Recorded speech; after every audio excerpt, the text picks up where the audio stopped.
All right, we're live. First of all, thank you very much for coming here. I really appreciate it. Well, thank you for having me. I mean, I've been looking forward to it for a long time. I am as well. I enjoyed our conversation in New York City. It was like 2 years ago now, right? It was a fun time. And I've been a big fan of your work for a long time before that, and I find you a fascinating character. And I'm glad you got up early this morning, English time. It's 8 o'clock here in Los Angeles, so this is like, what are you, like 8 hours ahead of us here? So we're talking 22 hours. Yeah, you've been up for a while, fella. This is not good for life expectancy, right? This is certainly true. People have pointed this out. I think, out of all the things I do that are probably not good for me, that's the one. I don't get enough sleep. Don't get enough sleep, and you like the booze, fella. Well, that may be good for me. You never know. Really? Well, at least, in moderation, like they say. In moderation, yeah. Well, we're drinking it right now. Yeah. Got a little Jack Daniels. Is that supposed to be good for colds? Is that a myth? It's working for me. Okay. It does work for you? Really? It helps you? It certainly does. Whatever makes you feel better. You're involved for folks who don't know, Aubrey de Grey, you're a researcher at Cambridge. You are involved very much so in the forefront of anti-aging, life extension, as far as medical science is concerned. You're at the forefront of this. So I should first of all correct one thing. Okay. I haven't been affiliated with the University of Cambridge for a very long time now. How long has it been? Since 2006. Fucking Wikipedia. Those assholes. 2006. That's Something quite like a while. that, yeah. Basically, as soon as we were able to bring in enough funding to be able to pay me a full-time salary, it made more sense for me to not actually work doing something else to pay the bills. So what is your organization now? Right, so we're Sense Research Foundation. We're a 501c3 public charity based in Mountain View, California, and we are at a level of roughly $5 million per year in terms of our research budget. So we're still really pretty small, but I think we spend it pretty well. And for folks who say, what's wrong with his voice? He's suffering from a bit of a cold right now, ladies and gentlemen. That's why he's drinking the whiskey. I don't know how it works that way. What's exciting right now in terms of like medical research when it comes to life extension? Like what are the exciting areas that you're pursuing? Perhaps the most exciting thing is that there's no one exciting thing. The really important thing to understand about medical research into aging is to start out from remembering that aging is not just one phenomenon. It's a collection, a network of interacting phenomena, and the way that it's going to be effectively tackled by medicine in the fullness of time is by a divide and conquer strategy, a panel of interventions, all of which need to work reasonably well in order for the whole edifice to actually work to an appreciable degree in terms of postponement of ill health. So from my point of view, working at the coalface, so to speak, it's a fantastic thing that, there's always something. Every week there's something that's got a new breakthrough here and there. But of course the breakthroughs are often very technical. They're often things that only specialists would understand that they actually were breakthroughs. They're not like, we haven't doubled the lifespan of mice in the past week, for example. Nevertheless, that's fine.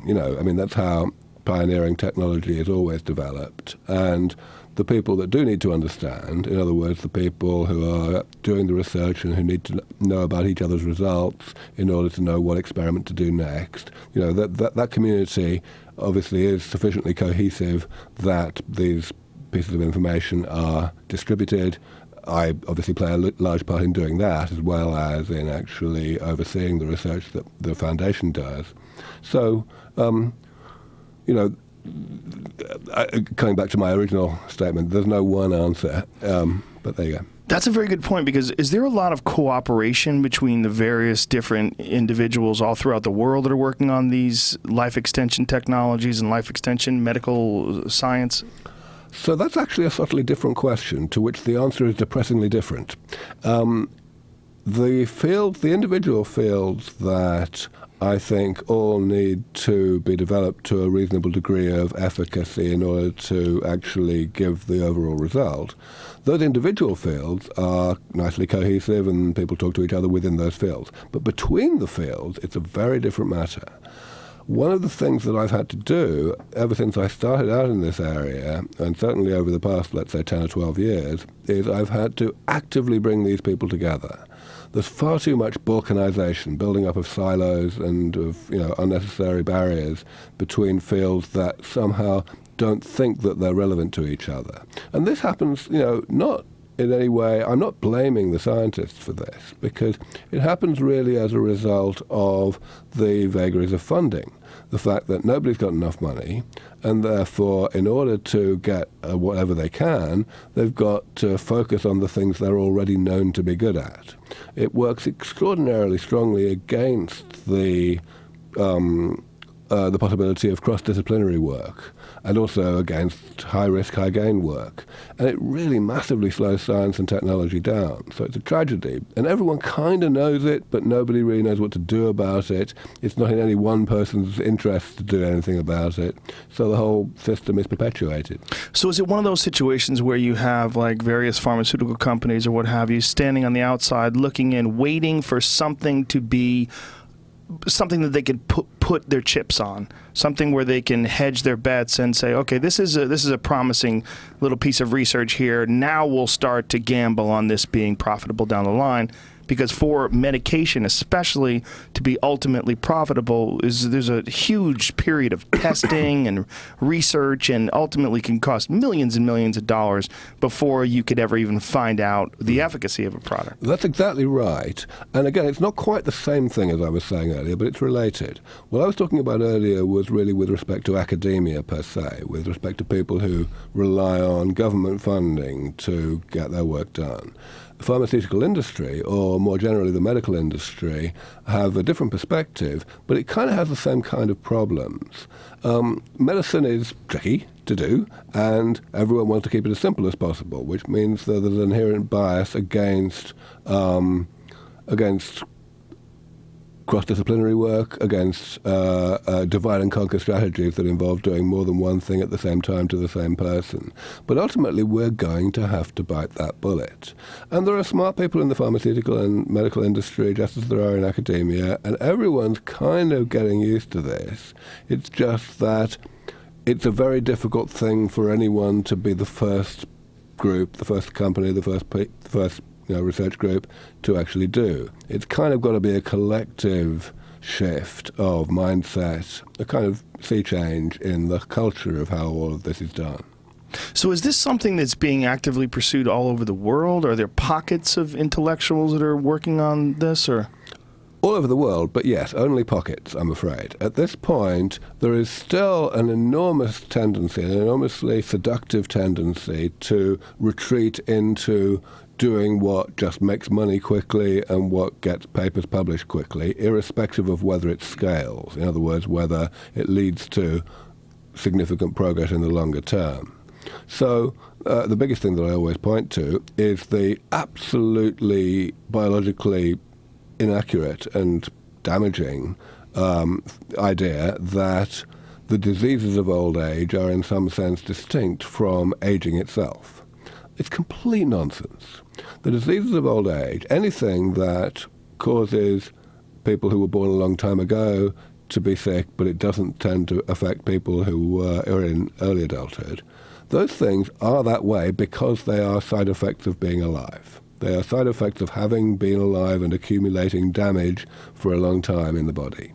And that is the only thing that one can say as a definition of aging itself, too.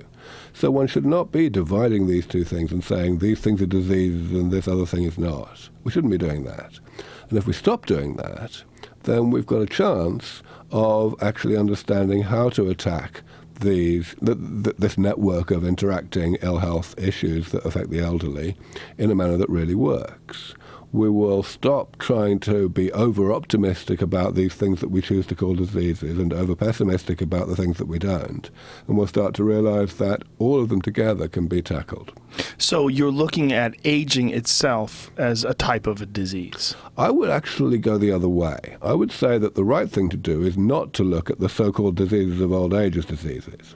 Because, of course, there is a huge distinction between between things that are side effects of being alive in the first place, on the one hand, and infections. Infections are what the word disease should be restricted to. Well, infections and congenital diseases, shall we say. infections, can be actually eliminated from the body. They can be cured by bashing away at the symptoms and eliminating the infectious agents. Now, if you try to do that with something that's a side effect of being alive, you're obviously not going to succeed, unless you go as far as eliminating being alive, which you would rather defeat the object, right? So, that's the conceptual thing, that people think that something like Alzheimer's or atherosclerosis or cancer is basically just not all that different from tuberculosis. Complete bullshit. And that fundamental conceptual error causes enormous amounts of money to be spent in the wrong way against the diseases of old age, in ways that will only ever make a very minimal impact on those diseases. So is that there's a sort of a resignation that Alzheimer's is just a side effect of old age that there's nothing they can do about? Well, no. My point is there's not a resignation. People say it's a disease, therefore we should cure it. Not on your part, but I mean, okay. And that's the problem. People think they can cure it in isolation. They think, people get old, but let's cure Alzheimer's. So what you're saying is what we have to cure is the getting old part. That's right. Okay. What do you think will be the method? I mean, obviously there's a bunch of different ideas. What do you think will be the method ultimately that we move into that direction? It's been very clear to me for at least 15 years now that the way to do this is damage repair. That we must develop a panel of interventions, a panel of therapies, which go in and restore the molecular and cellular structure and composition of the body of an elderly person to how it was, more or less, in early adulthood. So that means things like putting cells back when the body is having cells dying and not being automatically replaced by cell division. It means taking cells away when cells are dividing when they're not supposed to, or when they're not dying when they are supposed to. It means cleaning out molecular waste products if they're accumulating because the body doesn't know how to get rid of them, doesn't know how to break them down or to excrete them. Pretty basic things, really. But it turns out that even thinking in that it sounds like a very simplistic way, it's a very robust framework for actually identifying what needs to be fixed and how to fix it. Do you think that diet at all plays a part in this? Do you recommend a specific diet to people to enhance their body's ability to repair itself? I don't really do that. First, for two reasons. First of all, with regard to diet, and indeed more generally, lifestyle, anything that people can do today, I definitely take the view that there are plenty of other people who know more about it than me, and therefore, if I also became an expert in this area, I really wouldn't be making as much difference as I am making by spending my time in this other way. Second thing, however, is that, and this is rather depressing, but it's rather an important thing to mention, that as far as we can tell, the overwhelming evidence is that none of these things make very much difference to most people. If you're an unlucky person, if you're someone who drew a short straw or two and you are aging unusually rapidly, then it's a bit different. Especially if you're aging unusually rapidly only in one particular way or one or two ways. Then maybe there are supplements or dietary or lifestyle regimens that will substantially normalize your rate of aging, and that's obviously a good thing. But for those of us who are already average, especially for those of us who are already doing better than average, that's not the case. The evidence seems to be that these interventions simply don't give you any more. The body is already as well tuned as it can be, subject only to the development of much more sophisticated interventions of the sort that Sense Research Foundation is working on. So the things like getting good sleep, getting good diet, they're really essentially only going to go so far. They're only going to go a very small amount. That's right. So we'll live an extra 10 years or something like that. Even 10 is, I think, an overstatement. I think we're talking more like 1 or 2 if you're lucky. Whoa, 1 or 2. So you booze it up, folks. Here's a good illustration of this. People often around the rest of the world, people laugh at the USA a lot for the fact that even though it spends a huge amount on medical care, far more per head than any other country, nevertheless, if you look at longevity, the USA is way down the league table. It's like number 45 or something like that. It's ridiculously low. And people say, well, this just shows, that that money doesn't buy health or something. But actually, a much more important message comes if you look at the real numbers, not just the league table.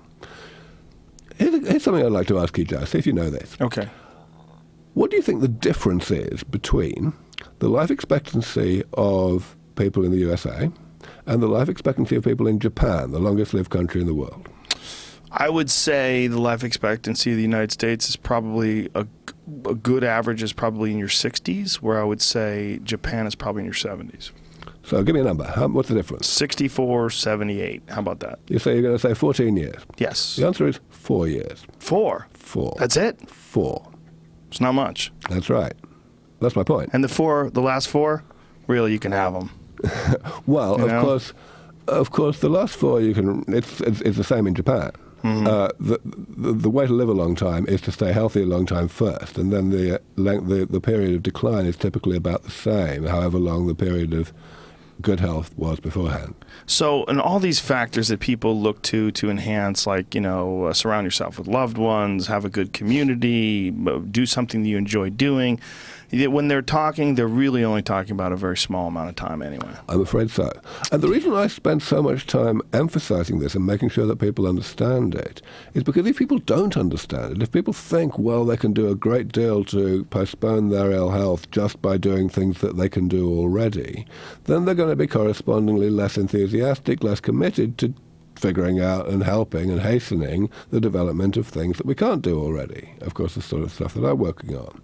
It's really because the impact of things that we can do today is so small that it becomes so urgent to develop new things.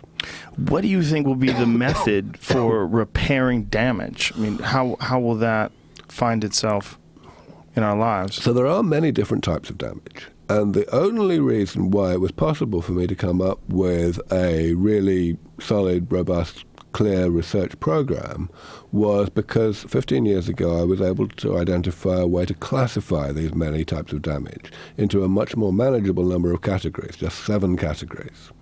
Within each category, there is just one generic intervention, which may differ in detail from one example within the category to another, but only in detail. So basically we're talking about only 7 different types of repair.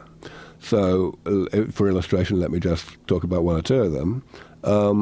One type of damage is loss of cells dying and not being automatically replaced by the division of other cells. That's basically the reason why we get Parkinson's disease. That's probably the best example, the most obvious example. Now, in Parkinson's disease, what happens is there's just this one part of the brain called the substantia nigra, in which there are a special type of neuron called a dopaminergic neuron. These neurons die much more rapidly than neurons in most parts of the brain. And sure enough, eventually you don't have enough of them. Now, in most of us, you've only lost about 20% of those neurons by old age. But some people lose them a bit faster, and they maybe have lost 70 or 80% in old age, and those are the people that get Parkinson's disease. So then they ask, what is the damage repair approach? The answer is actually really clear and well known in this case, namely stem cell therapy. That's what stem cell therapy is. You put, you put cells into the body that are prepared in advance, so to speak. They're set up so that they will have the tendency to divide and transform into replacements for the cells that the body was not replacing on its own. So you restore the number of cells in the tissue starts working again, you fix the disease. And about 20 years ago, people started trying this because people realized this. It didn't really work too well back then. It worked occasionally, but the basic problem was we didn't know enough about how to manipulate stem cells before injecting them into the body. Now we know a lot more, and there are new stem cell trials for Parkinson's disease starting up now, which people are really optimistic about. I think there's a very good chance, I would say even a 50-50 chance, that we will be able to say in as little as 10 years from now that Parkinson's disease has genuinely been cured with stem cell therapy. Wow, that is very promising. That's incredible. 10 years. That's a relatively short amount of time, unless you're 64, right? It is a short amount of time.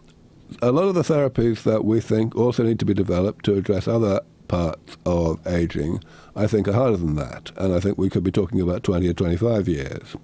And even then, we're only talking about, let's say, a 50-50 probability of getting there. For anything that's more than a few years away, it's obviously extremely speculative if we're talking about time frames. I think we have a responsibility to give our best guess to the general public, because the general public's best guess is going to be a lot worse, right? And you've got to have some kind of idea of how close something is in order to understand how much to agitate to make it happen faster. You know, if you think something's 1,000 years away, it's not going to be a priority to make it only 990 years away, right? So that's a big part of why it's important to talk about these time frames. But yes, I mean, I think there's at least a 10% chance that we won't get there for 100 years. Wow, that's now. But no big deal, right? Because right. I mean, a 50% chance is quite enough to be worth fighting for. Most certainly.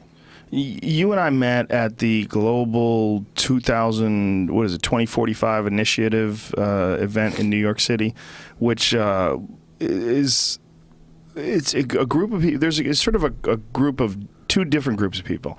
There's people that are concerned with biological aging, which is your group, medical biological aging, and there's people that some folks classify as sci-fi dreamers that believe you're going to be able to download your consciousness into a robot and bypass the whole biological process in the first place, and that all this work about repair, it's going to be a moot point, because we're going to get to a point where we're going to develop a body that's far superior to the biological body that we're born with, and we'll simply impart our consciousness into that. Do you give any credence to that? Do you dabble in that, or do you just concentrate on what you're doing? I tend to have a very open mind about these things. I'm not at all fond of people talking about things that are clearly impossible. But very often when something initially looks clearly impossible, the closer you look, the more you understand that it might actually only just be really difficult. And this could be an example. Uploading is the idea of moving one's consciousness to a different hardware.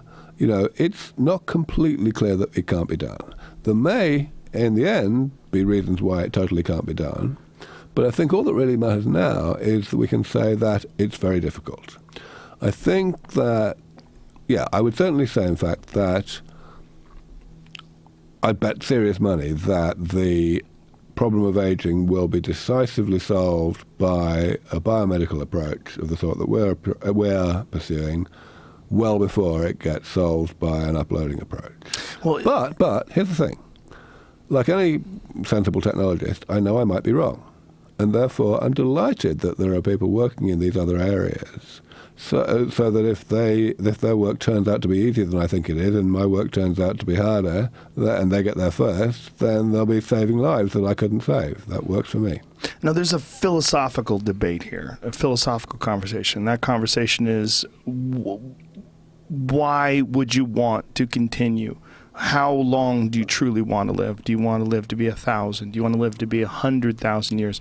And will that be an issue as far as natural resources go? I mean, are we already overpopulated? Are we already putting a tremendous burden on the natural resources of this planet that will be accentuated by 1,000-year-old people just running around having babies when they're 900 years old? So I'm going to answer that question in two very separate parts. First, I'm going to talk about the so-called philosophical issue of how long one would want to live.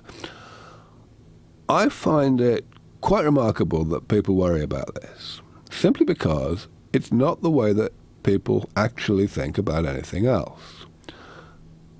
Let's remember that the longevity aspect of all of this work is a side effect.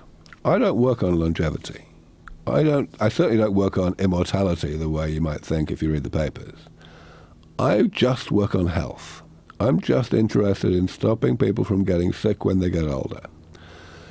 Now, if you think about it, all medicine is like that. All medicine involves stopping people from getting sick or fixing them up if they are sick. And all medicine has a side effect, that people live longer than they otherwise would have done. So the only real difference between the work that Sense Research Foundation does and the work that everyone else in medical research does is a difference of degree.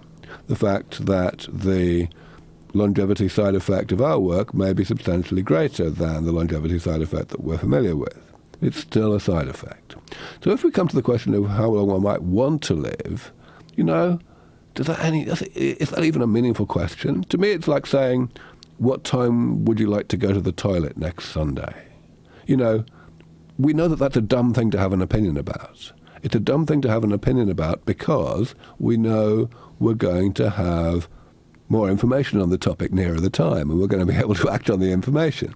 And it's the same deal. Nobody makes decisions on the basis of how long ago they were born. People increasingly make decisions as they get older on the basis of how long they think they've got to live, but that's because the amount of time they think they've got to live is going down, which it won't be going down anymore. If you've got an arbitrary amount of time behind you and another arbitrary amount of time ahead of you, your decision-making is going to be based on more short-term considerations, like peer pressure and so on.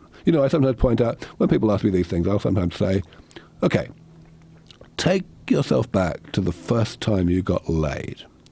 Oh, yeah. All right? Now, Here we go. think about what you were thinking at the time. Were you thinking, oh my God, I have to get this person into bed right now because I've only got another 60 years to live? Right. See what I mean? It's just ridiculous. Okay, so then I want to come to the second half of your question, which was the business about overpopulation and such like. This is, I recoil somewhat at the idea that this is in any sense a philosophical question. To me, it's a sociological question. And that's not the same at all. But without getting into semantics, what is the answer? I have a kind of three-level answer. And this applies to all of the questions one might raise with regard to the problems that might hypothetically be created as a consequence of solving the problem we've got today, the problem of aging, right? So, first thing is specific answers. Just let's look at the actual scenario closely rather than any knee-jerk reaction and say, is the problem actually likely to occur at all? Now, in the case of overpopulation, what we have to ask ourselves is, okay, how rapidly would the population actually increase in the context of eliminating death from aging? And how badly would that matter? At the moment, we've already got an overpopulation problem. We've got too many people on the planet, we've got global warming and stuff. But hang on, why do we have global warming? It's not because we have 7 billion people. It's because we have 7 billion people, all of whom are burning a lot of carbon. And that's not going to be true for very long. As we ramp up solar energy and we invent nuclear fusion and so on, there is going to be, in the relatively near future, a situation where we increase the carrying capacity of the planet a lot by these technologies that mean that we can have more people with less environmental impact. It's very likely that that kind of trajectory, and of course I'm not only talking about global warming here, I'm talking about all other types of pollution that we engage in, that kind of technology will outrun any changes that may happen in terms of demography. So that's the first level of answer. The second level of answer is perhaps more important. It's a kind of general one. It applies across the board, whether it's overpopulation you're worried about, or boredom, or dictators living forever, or how will we pay the pensions, or any of these standard knee-jerk reactions. The answer is, how bad could it be? Let's have a sense of proportion about this. How bad could these problems be as relative to the severity of the problem we have today? In order to answer that question, we have to remind ourselves exactly what is the severity of the problem we have today. How many people die of aging every day? The answer is 100,000. And of course, most of them don't just die, they die after a long period of disease and debilitation and decrepitude and decline and dependency and general misery. So there is no question that aging is responsible for the vast majority of human suffering in the world today. Not even if we don't even have to restrict ourselves to the industrialized world. The overall, I was asking you about life expectancy earlier. So I was saying, there's only 4 years difference between the US and Japan. Turns out there's only 10 years difference between the world as a whole and Japan. Is that amazing or what? That's pretty amazing. So worst case scenario and best case scenario is only 10 years difference. Well, not worst case, average case, right? So, average case. Yeah, if you take the real worst, then they're down in the 40s or 50s. But well, yes, right. Worst case as far as global mean, right? Yeah, exactly. Okay. So, I mean, what we're saying here is aging is undoubtedly the world's worst problem right now. It has been for a long time. And we have to ask, even supposing that we ended up in a situation where population was going to be a problem because we hadn't invented technologies to fix that, to increase the carrying capacity of the planet quite as rapidly as we needed to. So we were faced with this, rather irritating feature of having to have fewer children than we would like in order to make room for all these elderly who are still healthy and not dying. How bad is that? Seems to me to be, it's hard to make a case that the right thing to do would be to let the people age and die rather than to have fewer kids. And the third level of answer is perhaps the most decisive of all. The third level of answer says, well, even if you've convinced yourself that these problems are going to happen, and even if you've also convinced yourself that these problems are going to be so bad that they might outweigh the problem that we're solving, the question is, who are you to say?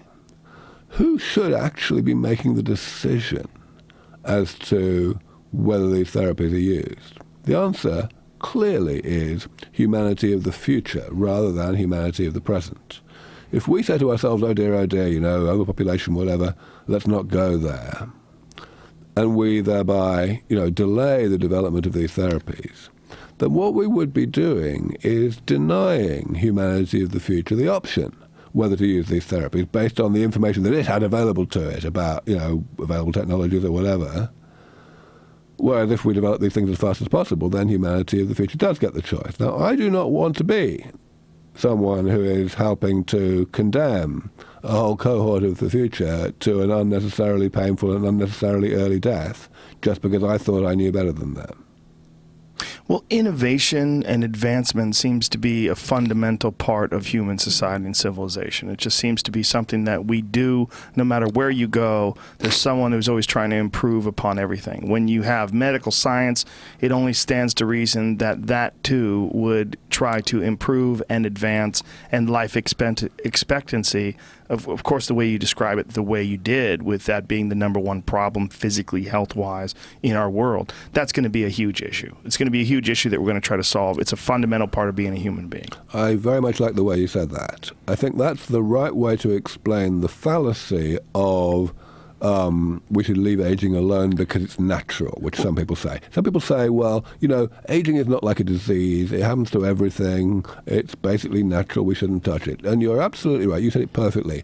The way I would say it is like, it would be unnatural for us to say, oh dear, let's leave it alone, even though it's horrible. What's natural for humanity is to see what's natural and we don't like and to fix it. But there's that existential angst that people tend to wallow in, and what's the point? It's all going to end someday. What's the big deal? And there's many groups of many different schools of thought when it comes to that. Some people who just think that's nonsense. Enjoy the moment, live in the moment, live today, and don't worry about the future. But there's a lot of people who don't subscribe to that, who really do get depressed when they're worried about their inevitable demise. When you come around and say, hey, we are developing new technologies that are going to allow you to live within this lifetime, we're going to meet the first person who lives to be 1,000 years. They're like, well, great, 1,000 years of suffering and existential angst. They don't want in. And that's where it's a philosophical question, really, because it's a matter of how do you approach every day? How do you approach this experience? Do you look at this experience like you said, the moment you get laid, go, geez, I got to get her into bed because I only have 60 years left? Or do you look at this experience saying, while this is going on, there are a million wonderful things to enjoy about this life, and on top of that, it seems to me that as time goes on, we're getting far better at this whole civilization thing. And one of the things that I think would benefit us more than anything possible would be if we could have people that could be alive and healthy and live 400 or 500 years. Imagine the type of wisdom that they could impart on the rest of us. Imagine the life lessons that you would get from a few centuries of mistakes and corrections and lessons and information that you've absorbed. We could transform society and culture, world society, not national society, not local society, but world society in a radical way, just with the wisdom that we would all be able to share. I think there is a lot of truth in that, absolutely. I think, maybe you could argue that the fact that we have culture, the fact that we can write things down and so on, means that it doesn't matter so much that individuals should be around the way it does for elephants or whatever.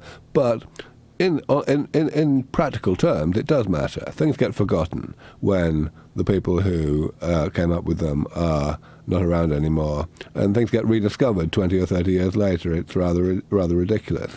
There is, however, a related point which I think it's worth bringing up at this stage with regard to the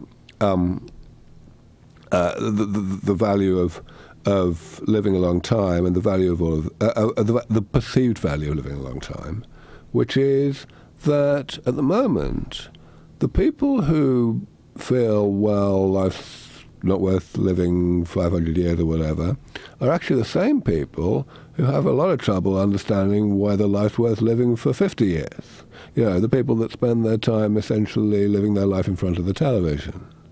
The difficulty here is simply a lack of education. The fact that most people in today's world do not have the training to be able to understand how to get the most out of life. Those of us who do, those of us who have good education, good understanding of how to get the most out of life, we always have a massive backlog. I've probably got 1,000 years of backlog already of things I'd like to have done, you know, films I'd like to have seen, books I'd like to have read, places I'd like to have gone, people I'd like to have met. And by the time I'm through that, I'm certain I'm going to have at least another 10,000 years of backlog. And right, so you know, I mean, all we need really is to educate people better. That's an interesting way to put it. Educate. I tend to agree with you, but I think that for a lot of people, it tends to be an issue of mental health. There's certain people that suffer from depression or struggle with depression, and life itself becomes very difficult for them to endure. And well, I think, okay, I want to stop you there for a second, because it's a thing. I think we need to understand, need to accept that there's a spectrum here. Mm-hmm. There are obviously some people who are extremely depressed. I have a friend actually in the UK who is clinically depressed right now about the problem of aging. Her parents are in a bad way. They're a lot older than her, she obviously, and it's really getting to her. And, you know, that's an extreme example. If we talk about the just malaise, you know, the ennui that I think is you know, a much milder version of the same thing, then I would accept what you say, that this is quite common. But I would also say that it's part of what I was talking about, lack of training, lack of exposure to the opportunities that life has to offer, and lack of understanding of how to actually seek out those opportunities. So I don't think it's such a hard thing to eliminate. I don't agree with you that it's education, because I know some very educated people that struggle with depression, and I think a lot of it has to do with physical health, the meat wagon that you're carrying around, that you're trudging through life with, if it's burdensome, if it's causing you issues, if you don't take care of it, if you eat poorly, if you smoke cigarettes, if you tend to overindulge in alcohol and it leaves your liver in a constantly processing state and you're just a mess. Like, those people tend to have a duller experience and perhaps a more burdensome experience. Sure. I just was saying, you know, it's like there's a tail of the curve. There are people who are badly like that, and there aren't very many such people. And if we're talking about the larger end of the population, let's say the thick end of the wedge, then we're talking about a milder phenomenon. But actually, you remind me of another thing there. You know, there is at the moment a very strong tendency in society, when they're exposed to these ideas about the possibility of bringing aging under control and consequently living a lot longer, a very strong tendency to think, oh my God, the quality of that life will be poor. And that's because people have this sense in their heads that quality and quantity are inherently opposed to each other. That the more quantity you have, the less quality you're bound to have. And of course that makes sense in today's world in a way, because by and large today there are a lot of things we like to do that are bad for us. And so we'll shorten our lives by, you know, whether it's smoking or whatever. But that's not going to be true in a scenario, in a world in which we have therapies that can actually address these various types of damage and repair them. In those situations, these two things are going to be on the same side of the fence. Quality is going to be the thing that confers quantity. So you imagine a world where cigarettes would be inconsequential. You'd be smoking cigarettes, just popping some sort of repair pill, and bam, no more Marlboro cancer. Well, basically, yeah. I mean, I don't like to point that out too heavily because, of course, it's not true yet. So you don't want people banking on it. Well, right, that's right. I mean, we don't know how long these therapies are going to take to come along. And the best bet in order to maintain your chances of, and to maximize your chances of actually being around in time to benefit from these therapies is to actually live as healthy a lifestyle as you can at the moment. I mean, I was talking earlier about maybe you'll only gain a year or two, but that might be the key year or two, right? It might be the key year or two that brings you to the next 1,000. Exactly. You said that stem cells within a decade, you believe, there's a large possibility that it could cure Parkinson's. These other things that may be 50-50 in 25 years, like what are they? Like what are the big ones that you're excited about? Well, so most of what we work on at Sense Research Foundation is these hard things. We actually do basically no stem cell therapy work, and that's simply because so many other people are doing it. It's understood as a very plausible and very exciting approach to treating a number of different disease conditions, not restricted, of course, to age-related ones. And, it would be a poor use of our limited funds to add a drop to that bucket. But most of the other things that we feel need to be done are far more neglected. So let me think where I would even start. One great example that we've been working on is heart disease. So atherosclerosis is, of course, the number one killer in the Western world. It's the cause of heart attacks and strokes, and it's age-related because it's caused by the lifelong accumulation of a particular type of damage. In this case, the type of damage is the accumulation of waste products in the artery wall. The waste that matters here the most is oxidized cholesterol. Cholesterol itself is not a bad molecule. People get this wrong a lot, but cholesterol is a vital molecule. You don't want to remove your cholesterol. You do want to, however, remove the contaminated cholesterol that accumulates at low but significant levels in the body, oxidized cholesterol in particular.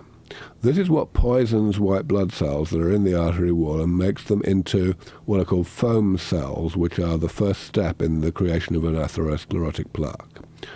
And we'd like to stop that happening, and we'd like to prevent atherosclerosis from emerging. So the way we've done this is we've identified bacteria in the soil, actually, that had genes and enzymes that allow them to break down oxidized cholesterol. And we've identified these bacteria and the genes and enzymes, and we've introduced those genes into human cells in cell culture. And it works. We have shown that these cells that have our engineered gene are much more protected. They're much more robust in the presence of a certain amount of this toxic oxidized cholesterol than cells that don't have it. And, of course, we're moving forward to take that to other types of cell and to mice before we go into clinical trials. That's the kind of thing that we're doing that's earlier stage, so it might take a bit longer. This oxidized cholesterol, can this be eliminated with diet? Absolutely not.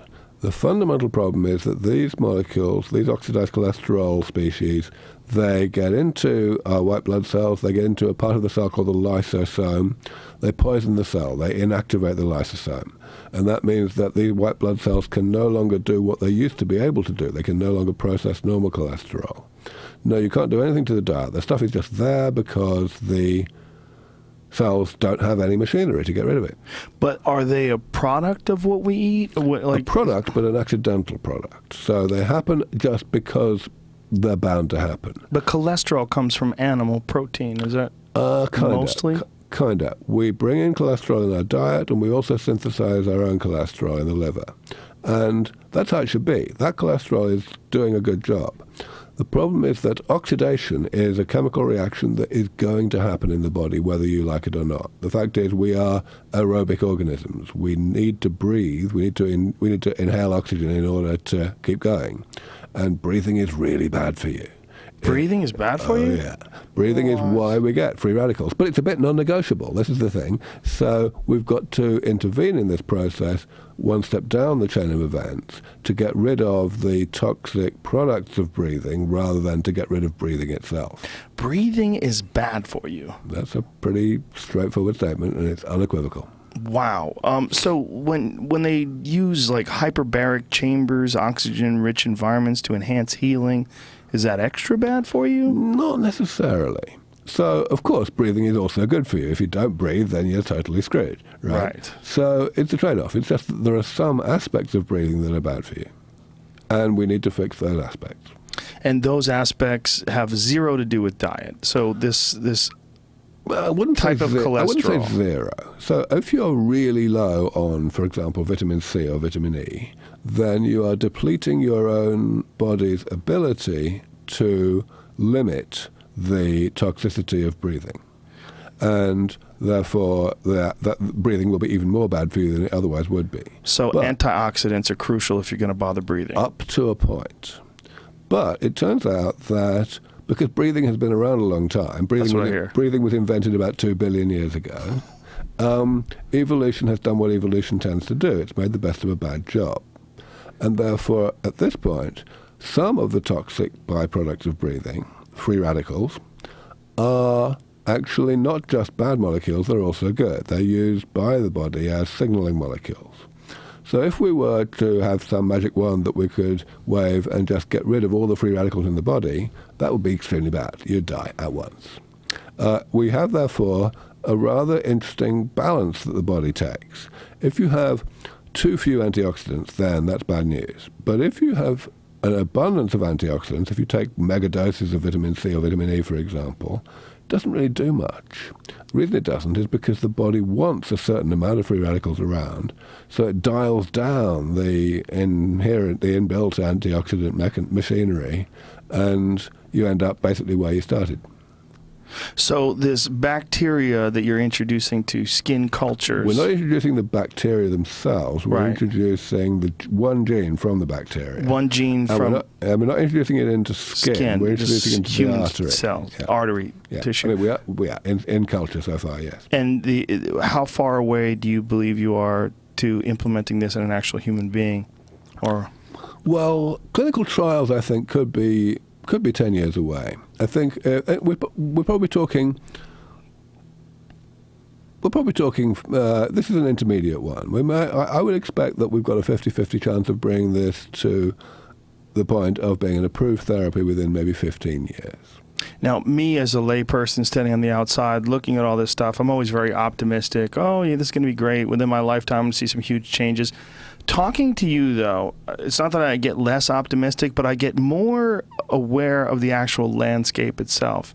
And I start realizing, well, this thing that we have, that we're carrying around, this body, has an indescribable number of operations that are going on simultaneously, and there's reactions and counter reactions, and all of these are not completely totally understood. So when you're talking about anti-aging or life extension or any of these things, you're talking about just a stupendous number of different processes that are going on in the body that we're going to have to figure out, and that is going to take a very, very long time, and not one person is going to ever understand all of the processes. You have perfectly articulated why people who studied the biology of aging had, by about the mid-1980s, got to the point of absolute rejection of the idea that what they even were working on was doing anything about aging. Basically, it had become very frowned upon even to talk about intervention in a grant application, for example.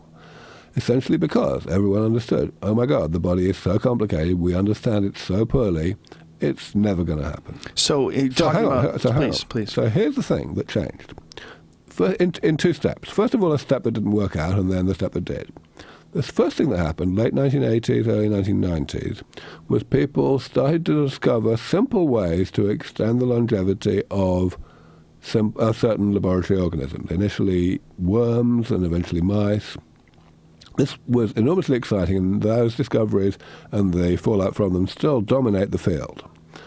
in most people's eyes. The problem is it doesn't work for long-lived organisms, essentially because it's all about the ability of the organism to respond to famine. And short-lived organisms need to be able to respond more dramatically to famine than long-lived ones do. So I'll go into more detail if you really want, but that's the basics of it. The one that did work was when I came along 15 years ago and talked about damage repair. Here's the reason why damage repair is so important. It sidesteps all of that complexity that you were talking about and all of our ignorance about that complexity. Why does it sidestep it? Because the damage that the body does to itself throughout life as a side effect of its normal operation is only harmful late in life. The body is set up to tolerate a certain amount of that damage, and the problem only starts when the amount of damage exceeds the amount that it's set up to tolerate. So that means that until that point, the damage is not participating in this massively complex network of processes that we call metabolism. It's just accumulating as an inert byproduct. It's only by mass action after it becomes so enormously abundant in late life that it becomes part of metabolism again. And that's hugely important. It means that if we go in and target this damage while it is not participating in metabolism, we have a much better chance of doing so without appreciable side effects than we would if we were going in and trying to manipulate metabolism itself. Metabolism itself, yeah, it's crazy, insane network of spaghetti code that's not got any comments, so to speak, and you try to do anything to it to stop it doing the thing you don't want it to do, the creation of damage, you're going to have unintended consequences that do more harm than good. But if you don't do that, if you instead attack the damage itself while it is outside of that network of metabolism, then you don't have that problem in the same way. Is there any focus on concentrating on the potential of, you were saying that the body has a very good ability to deal with all this damage at a young age, and as you get older, it becomes less and less able to. Would the real solution be catching it early? Finding people that are very young and implementing these strategies on them? Not really, because the only reason why an older person is less able to cope with the damage is because the older person has more damage. They're carrying more of it around. And why is that? Because it's had longer to accumulate and it hasn't been going away. So a young person doesn't have much damage. It doesn't really make sense for someone in their 20s, even if, so let's look 20, 30, 40 years from now when these therapies actually exist. Would it make sense for a 20-year-old to actually partake of these therapies? Probably not, because there's going to be at least another 20 or 30 years before they're going to suffer any actual serious functional decline as a result of this damage. And during that time, the therapies are going to get better, both safer and more convenient and more comprehensive and so on. So the trade-off is better to wait for the therapies to be improved. Well, that's not necessarily what I was getting at. What I was getting at, you were saying that over time the damage accumulates to the point where your body can no longer process the damage anymore. Would it be more advantageous to catch it before it accumulates, to deal with the issues before they become substantial? Well, that's what sense is. We're going in and saying, let's not take 20-year-olds, but let's, yes, take 40 or 50-year-olds, not 80-year-olds. Not 80-year-olds. That's You're right. fucked if you're 80. You're not necessarily fucked. You're just fucked for now? Harder.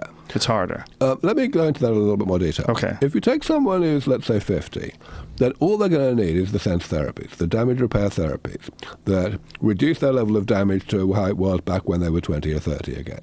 And, of course, one does it periodically. Now, if the damage has already got to the point where it's caused disease and disability to emerge, let's say someone who's typically 80, they've gone downhill quite a lot, then these therapies are still going to be very useful, but they're going to be useful in a slightly different way.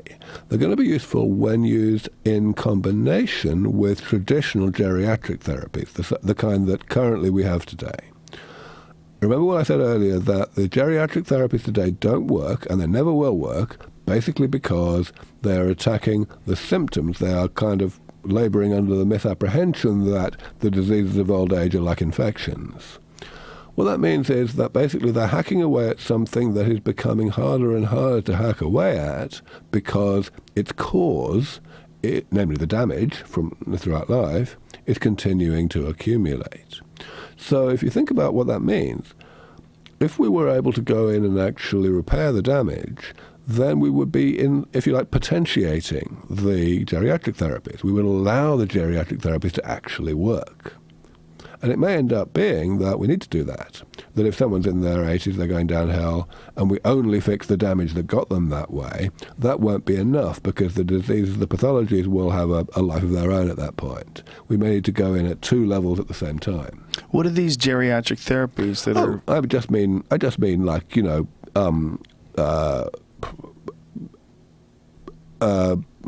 injecting dopamine for Parkinson's disease, for example. Basically, short-term benefit, mild benefit. Reason is basically the problem's getting worse. The cells are continuing to die. You need more and more dopamine. You become more and more resistant to dopamine. It's being supplied in the wrong schedule, anywhere at the wrong times, because of the nature of delivery, you can only deliver it in a bolus. These things are all ways in which such therapies cannot be perfect. Whereas if we were to put the cells back to repair the originating damage, then any other things downstream that had gone wrong in the rest of the brain would be treatable by other therapies, by more traditional therapies, in a much more effective way than they can now. What other methods are you looking into for repairing damage other than introducing this bacteria to... Okay, so that's the second one I mentioned. The first one I remember was just stem cell therapy, right?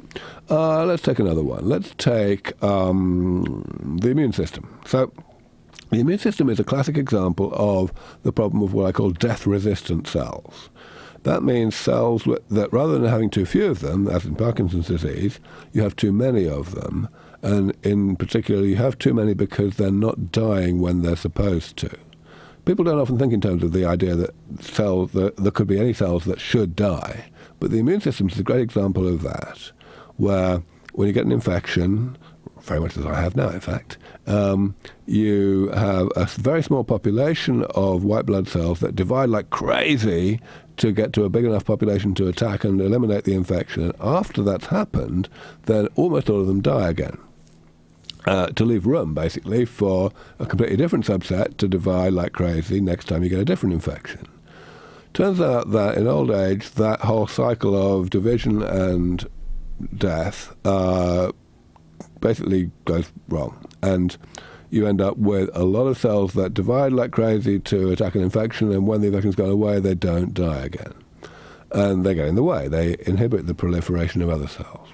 So what do we want to do about that? Well, there are various options out there, but we think that we need to go for the jugular of this. We need to do something that's very decisive. And so we're looking at a method that's called suicide gene therapy. Whoa. Now, that sounds pretty crazy, doesn't it? But it turns out that it's actually much less crazy than the name implies. Suicide gene therapy has been a routine technique in the lab, used in mice, for example, for quite a long time. Essentially what it is you introduce a gene into cells that produces a toxic protein. And when the protein is produced, the cell dies. But you arrange this so that the protein is only produced when the cell gets into a particular state that you don't want. So you want the cell to die at that point. Relatively routine idea. What we would like to do is to make it work for humans. And the problem there is you've got to make it safe, of course. Now, gene therapy in general is a very tricky concept to make safe, and it's had some ups and downs over the past 20 years at least.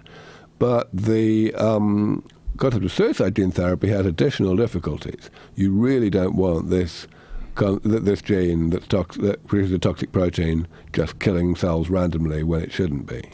So we're working on new, more elaborate ways to put multiple lines of defense against that problem. How many different people do you guys employ that you have working on all these various methods? It kind of depends what you mean by employ, because we have some people that we fund through university labs, but taking the broader definition of everyone who relies on us for their salary, I think it's around 30 at this point.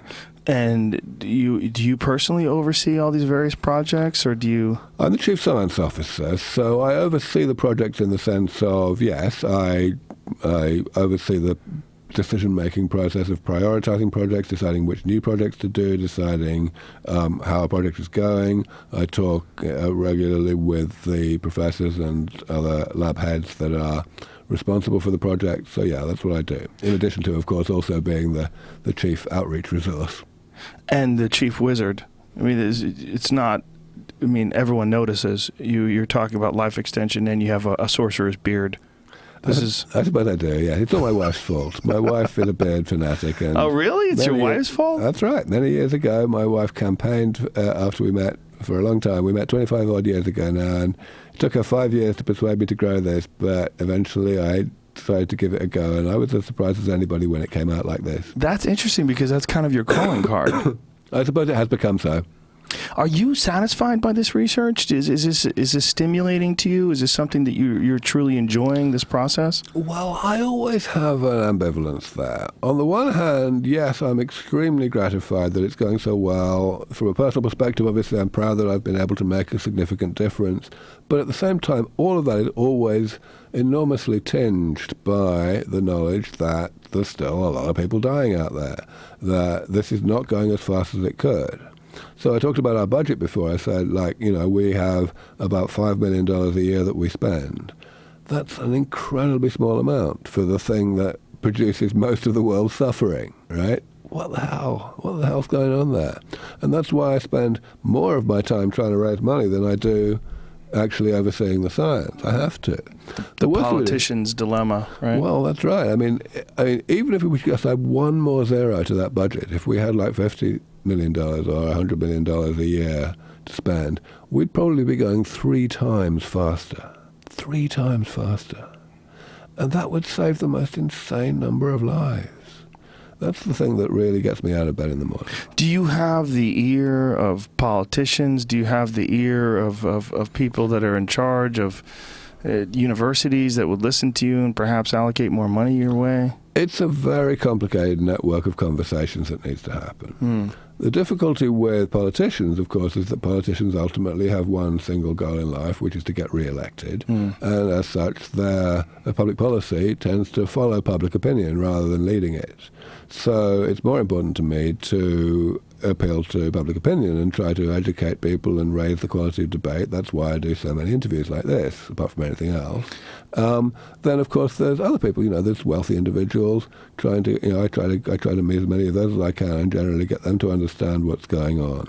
The fact that we're a 501c3, a public charity, obviously does help. It means that anyone can give us money in a tax-efficient manner.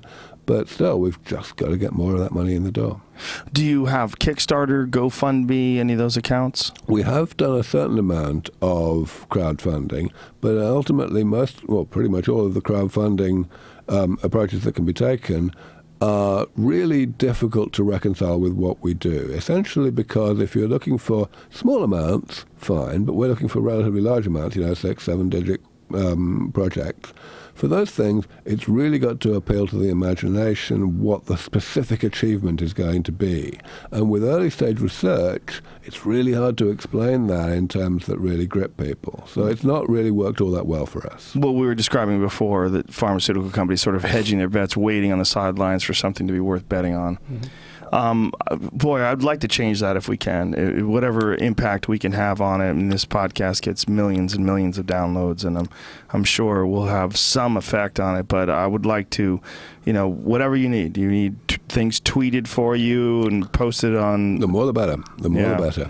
This is fascinating stuff to me. Obviously, because I have zero research background, no medical science background. So to me, it's like when I get a chance to talk to someone like you, it's like a window into this world that I only ordinarily get through articles and papers.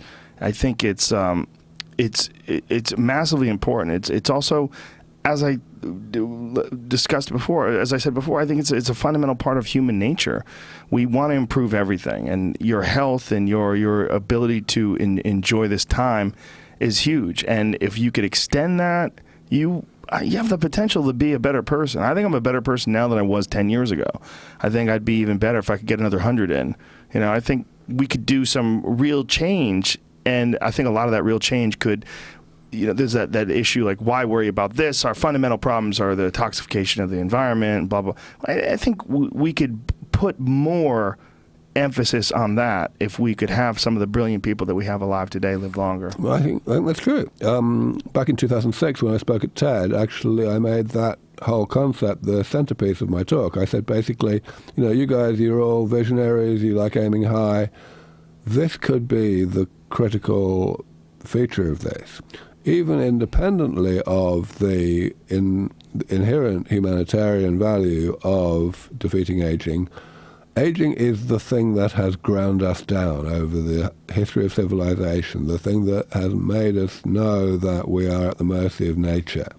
If we can bring that truly under control, then this will empower us. It will make us feel really much more confident that we can address the other really hard problems, whether it's climate change, world peace, whatever it might be.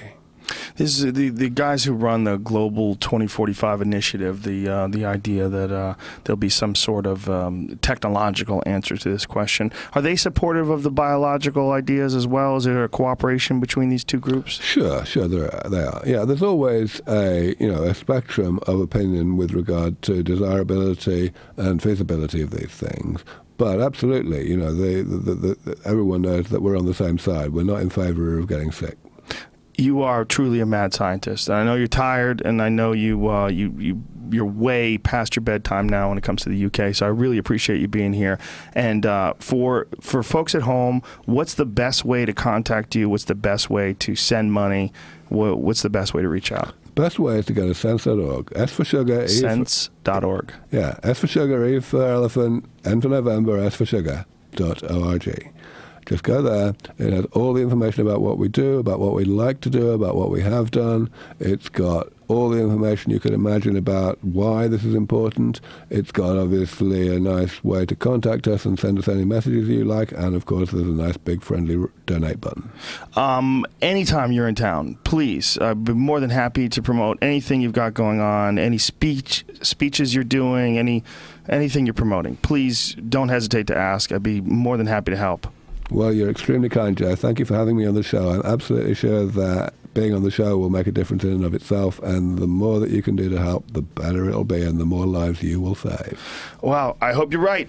You're really an impressive individual. I really, really appreciate you taking your time. Aubrey de Grey, ladies and gentlemen, do you respond to your Twitter? Do you ever go there? Oh, yeah. Do you look at it a little bit? Check it out? Don't send him anything rude. You fucking freaks. All right, thank you very much, brother. I really, really appreciate it. Aubrey de Grey, ladies and gentlemen. Rock and roll. Oh, that was fun.